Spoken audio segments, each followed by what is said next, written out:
ഓം ഭദ്രേ നാരായണ.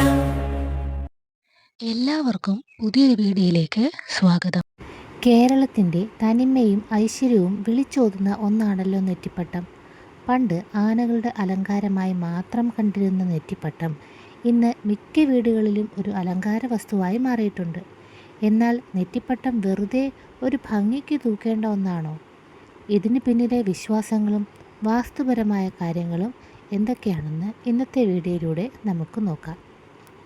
നെറ്റിപ്പട്ടം വെറുമൊരു അലങ്കാരമല്ല, അത് 33 ദൈവങ്ങളുടെ സാന്നിധ്യമുള്ള ഒന്നാണെന്നാണ് വിശ്വാസം. ബ്രഹ്മാവാണ് ആദ്യത്തെ നെറ്റിപ്പട്ടം രൂപകൽപ്പന ചെയ്തത് എന്നാണ് ഐതിഹ്യം.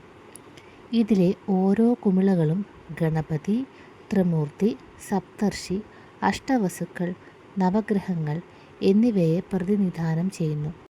അതിനാൽ തന്നെ ഇത് വീട്ടിൽ വെക്കുന്നത് പോസിറ്റീവ് എനർജി നൽകുമെന്നാണ് പറയപ്പെടുന്നത്.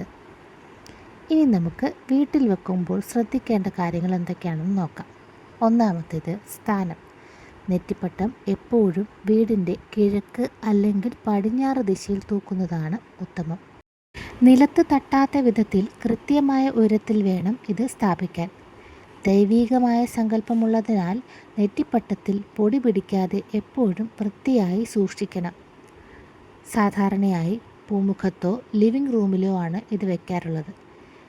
കിടപ്പുമുറികളിലോ അടുക്കളയിലോ ഇത് ഒഴിവാക്കുന്നതാണ് നല്ലത്.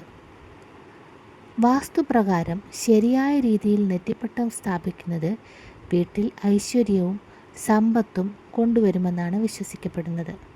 നെഗറ്റീവ് ഊർജത്തെ അകറ്റി വീടിനുള്ളിൽ ശാന്തത നിലനിർത്താൻ ഇത് സഹായിക്കുന്നു.